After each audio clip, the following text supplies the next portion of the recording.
Marvel's Avengers, Suicide Squad Kill the Justice League, Concord, and Multiverses are all live service games that have lost hundreds of millions of dollars, and it seems that that trend is only going to continue. But just a few months ago, we heard Project Ethos be announced, which is a live service game that focused heavily on DEI and had really bad looking combat. But now, before the game has even released, we're finding out that the boss has been fired. But before I get into the topic, if you enjoy the content I create, check out the links in the description, join the community in my live streams, and consider supporting through Patreon or YouTube memberships. Now, I understand that there are a lot of people within this industry who truly and genuinely believe that live service is the future, but clearly, at least so far, that has been proven wrong. Look at all of the live service fails we have seen over just the past year, never mind going farther back. Concord, Kill the Justice League, Multiverses, then before that we had something like Marvel's Avengers, and while not every single one of them started off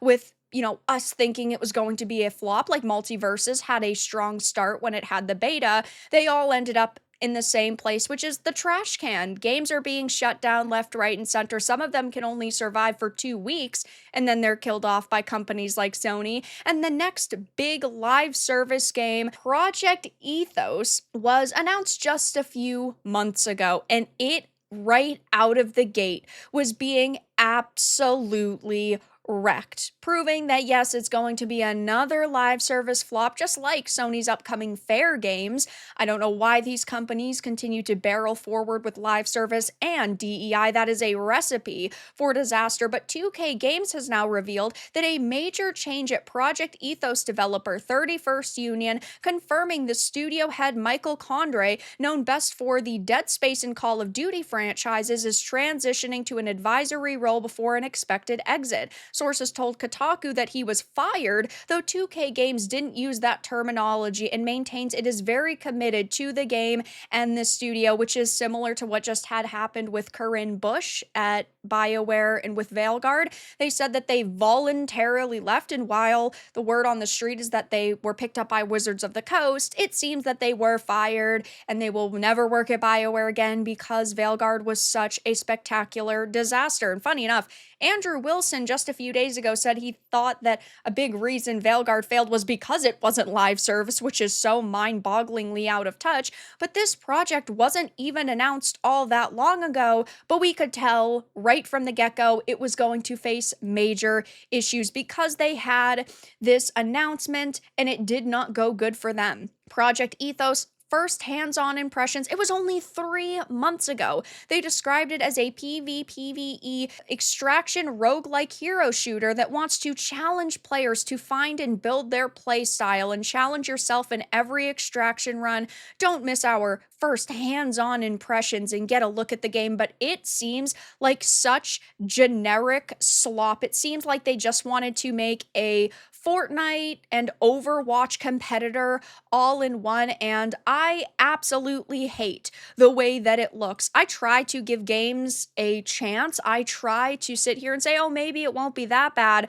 But as you can see, I mean, it has absolutely no uniqueness. It's got no real value to it. It just seems like every other game we have seen coming from Epic Games Studios over the past couple of years. And one of the things people were roasting is the fact that this is clearly a very diverse set of characters, and plenty of games like Overwatches, right? They have these types of character lineups where everybody is a different ethnicity and then they have different gender identities, but that is not enough to sell a game. And the gameplay here, again, the reason why you are buying a game like this, I mean, it looks really, really bad, and it got brutally ratioed 538 likes to 6.3k dislikes because, again, live service, DEI focus, just not what gamers want to buy and really consume right now, or really then again ever.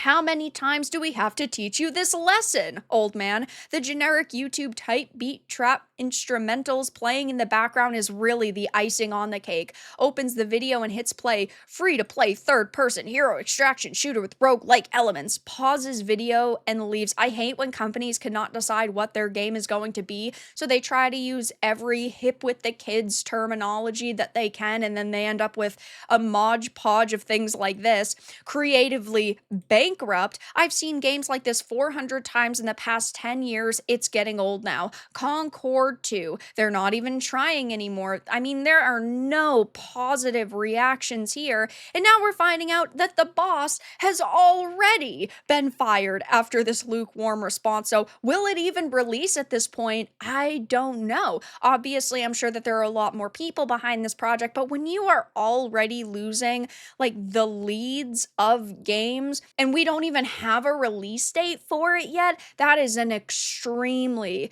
bad look. And I do wonder if this major shakeup will mean more layoffs and potentially disgruntled employees coming out and speaking about this topic and kind of giving their feedback on how it's looking internally, which I don't think is particularly good. And while this is an upcoming live service game that's most likely going to fail, we have several others on the horizon, like Sony's Fair Games. That is a title that, oh boy, has already faced a lot of backlash too, because there is a focus on eating the rich and taking what you deserve and making the world the way you want it. And it also has kind of a DEI squad, and these are all going to follow the same route as Concord and Suicide Squad Kill the Justice League. Some of them might not even release. I don't even know if Project Ethos is going to release. Maybe they'll just scrap it and then in a few years repurpose it and change up designs and fix up the gameplay and then try to re-release it under a different name. I'm not sure, but it really does look like a Fortnite kind of Concord mashup,